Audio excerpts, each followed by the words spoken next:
They came to a new member orientation, spent 4 hours with me, and they made it out alive? They made it out alive. All right.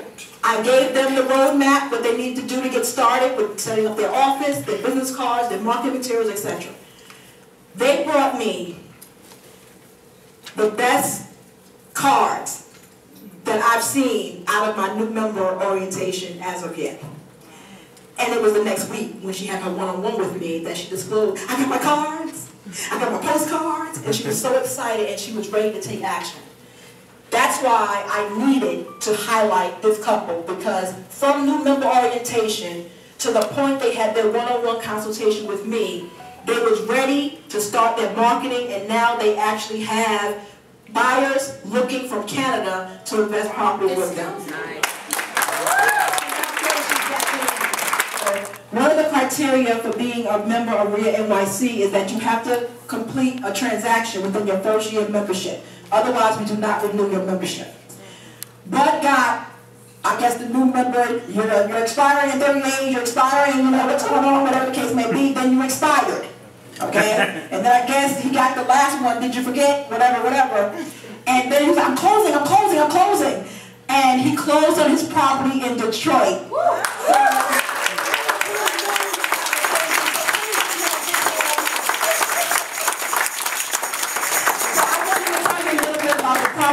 Went on in Detroit and how he made that happen. First of all, I want to say thank you very much to Teresa Martin. If it wasn't for her and the push and the motivation, I would have never been where I am here today. So I just want to say thank you, Teresa. Thanks for all the inspiration.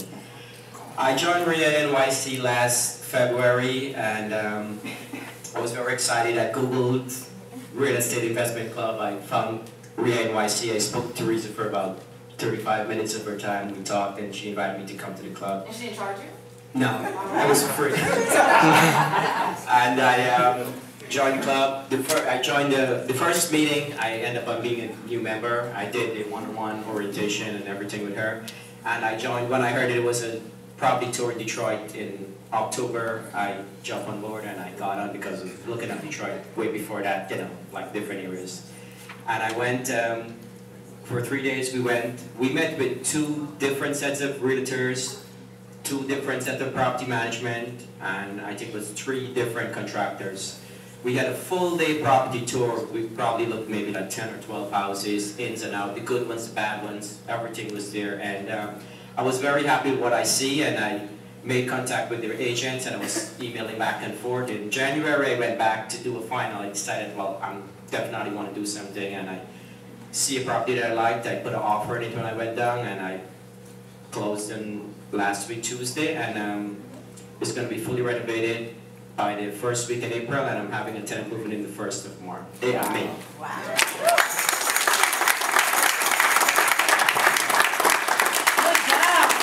WORTV at My 9 News and Fox 5 as a sports segment producer.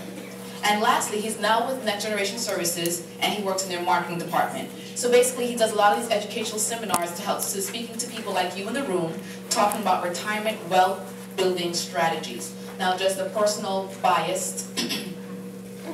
So at least I tell you up front, it's biased. I've worked with Next Generation Trust Services as far as when I was actually transferring from my own IRA, 401k, what have you, and I found that their service was. It helped me, first of all, in understanding what I needed to do, getting the process done, but more importantly, to make money. So I've used my IRA funds to do what? Purchase property in the Pittsburgh market. I don't know who in here is for Pittsburgh. That's right, it's Pittsburgh. Purchasing properties in the Pittsburgh market. And I've used my IRA funds, my self-directed IRA funds to do so. So now that I'm fully biased, and I have no problems in being that way, I will bring up Jared Lopez, who is our featured speaker for tonight.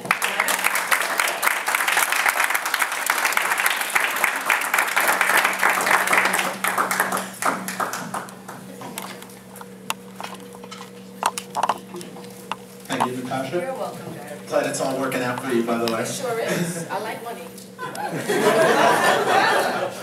So good evening, everyone, and thank you for coming out to the meeting to learn a little bit about self-directed IRAs. Like she said, my name is Jared Lopez. I've been with the company for a little over 5 months, and I'm starting to do these presentations, and I'm loving it. So Basically what I like is when it turns out to be a big question and answer segment. So anytime you guys have a question, just raise your hand and I'll get to it. So let's get started. So we'll start off with what Next Generation Trust is. That's an easy way to start. Next Generation Trust is a third-party administrator for self-directed IRAs. When you invest in an asset and you want to use your retirement funds, you would need an administrator to do that. The reason for that is that you have to see your IRA's investment as completely separate from you personally. Your IRA would have their own name, and we would sign any documents for any assets or for any closing, anything you'd be doing. Next Generation Trust is not a bank or a depository.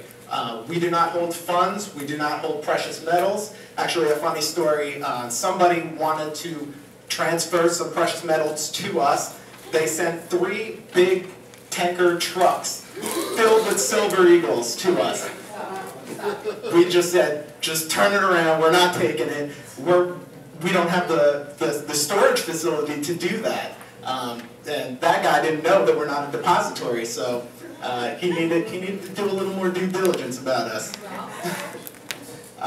We're not a financial planning service. People call up literally every day. What is the better investment, silver or gold? What is the better real estate market to invest in? New York, Pittsburgh? We can't answer any of that. We can never ever endorse or recommend anything. The plan is completely self-directed and it's completely up to you. We ask you to do your research. You need to do your due diligence on your potential investment. The plan is called self-directed for a reason, and all we are allowed to do is give you a yes, you're allowed to do it, or no, it's not an allowable investment. A guy came to us a few weeks ago and said, Jared, I want to invest in rare earth within my IRA. Yes, rare earth. That's uranium and plutonium. We never heard of this before, and we actually had to do a little research, and we did our part, and it turns out that you can own rare earth in your IRA. You can't keep it in a shoebox under your bed. You need a pretty hefty, you pay a pretty hefty fee to keep that deposited within your IRA, but it is allowable. We told him it's allowable, and we'll see what he does in the future. We make it known also that if you are recommended to Next Generation Trust in any way by any person or any company, we're not affiliated with them. Any questions on what we do first before we keep going? So next we'll talk about types of plans to self-direct. The first is a traditional plan, and that's for tax-deferred earnings.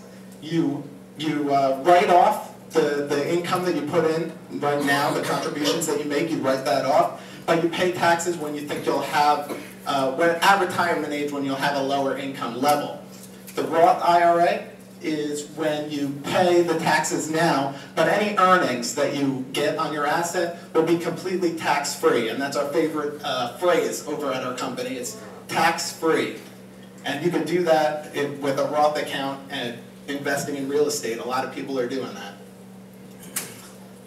The next is for self-employed individuals. The contribution limits are higher than a traditional plan, but it's the same type of plan as a traditional plan where it's tax-deferred investing. You pay the taxes when you reach retirement age and you would have a lower income level. The simple plan is for small businesses, and some employer-qualified plans, such as 401ks, allow you to self-direct. It's very rare, but we do have one company that flips houses constantly within their 401k. These people are on TV. I can't give you the name, but they have a television show and they flip houses within their IRA, and it's working out very well for them. Other plans are the Coverdell, which is for childhood education, and the Health Savings Account, which is for medical expenses.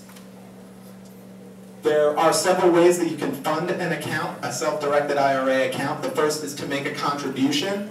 The contribution limits for 2012 is for a Roth and traditional, you're allowed to contribute $5,000, and if you're over the age of 50 and a half, you can contribute another $1,000, so that's $6,000 a year. For the SEP, I said the contribution limits are higher. It's 25% of your income up to $50,000 can be invested. And the Coverdell for childhood education is $2,000.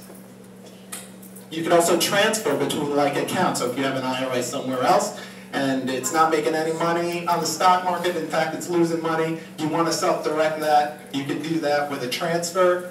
A rollover is between unlike accounts. The usual time we see that is when somebody has an old 401k from a job and it's just sitting there, not making any money, just earning interest. They want to roll those funds over into an IRA that they can then self-direct.